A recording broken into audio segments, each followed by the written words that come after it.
Bonjour. Aujourd'hui, ça va être peut-être un peu moins positif comme message, mais j'ai besoin de j'ai besoin d'exprimer ce que je ressens parce que c'est douloureux.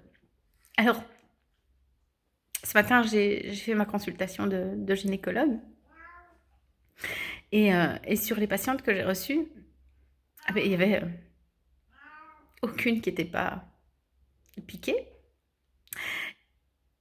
et donc j'en ai eu une qui avait pas de plainte.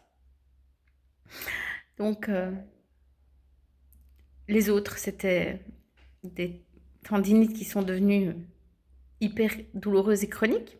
C'est normal puisque la protéine pointue qui est dans les marnaxins, eh bien, elle active la cascade rénine-angiotensine qui est très inflammatoire et qui est d'ailleurs qui active la cascade de coagulation également. Donc, c'est pas bon pour la circulation et ça peut donner des problèmes de thrombose.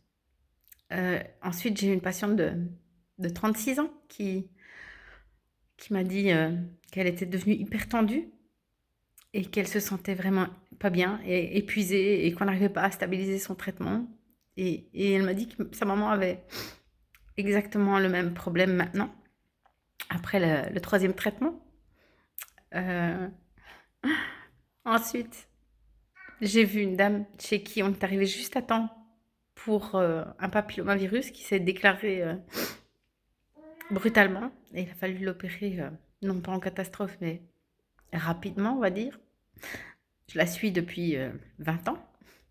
Elle est avec la même personne depuis 15 ans.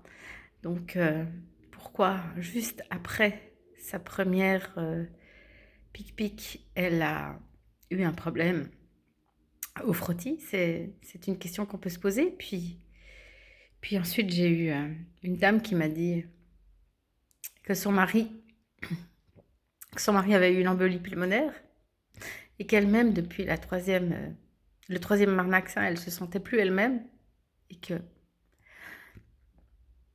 pour elle, la vie, c'était trop dur. Et je sentais l'indignation monter en moi et une colère contre mes confrères qui n'ont pas soigné. Ils continuent à ne pas soigner. Et là, j'ai un coup de fil. Et c'est une de mes patientes enceinte. Et elle est enceinte à terme pour aujourd'hui. Et elle me téléphone, elle me dit, mon mari, mon mari s'est fait tester parce qu'il se sentait pas très bien. Et il est positif.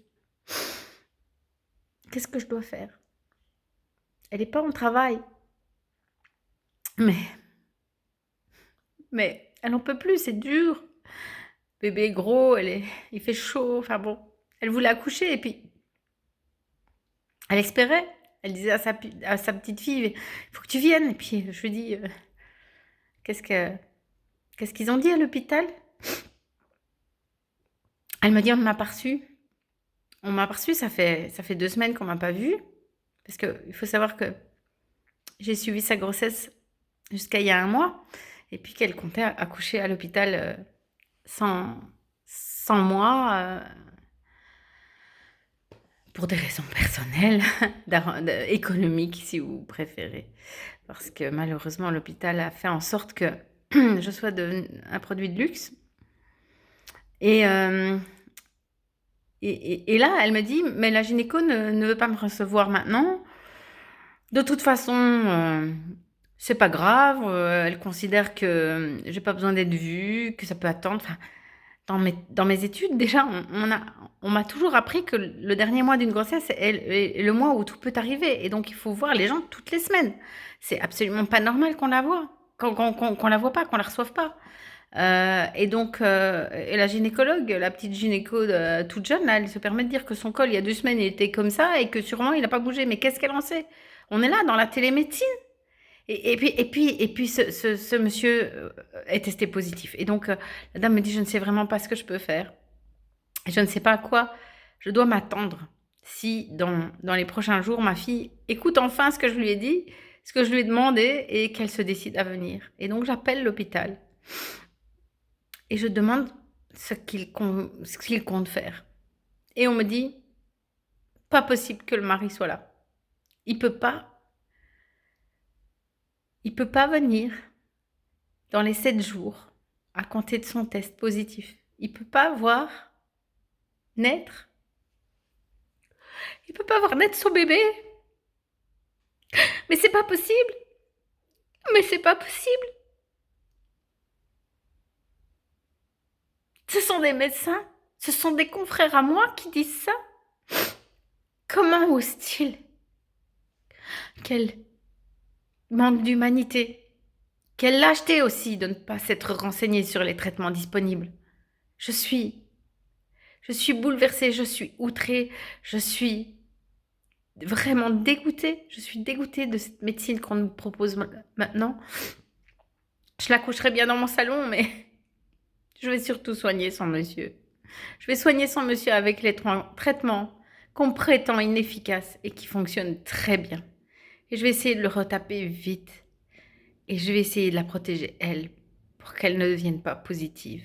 Parce qu'il manquerait plus que ça, qu'on la couche en tenue de cosmonaute. Voilà. Aujourd'hui, c'était un petit peu moins positif comme message parce que j'en ai gros sur le cœur. Je voulais aussi partager ces moments de désarroi avec vous parce que je pense que c'est important. Parce que moi, j'ai pas fait la médecine pour l'argent, mais par amour des gens. Et je vois que c'est pas le cas de mes confrères. Et qu'ils se préoccupent plus de protéger leurs fesses et leur situation que de vraiment se renseigner et de protéger les gens et de les soigner avec leur cœur. Voilà. Désolée. Merci.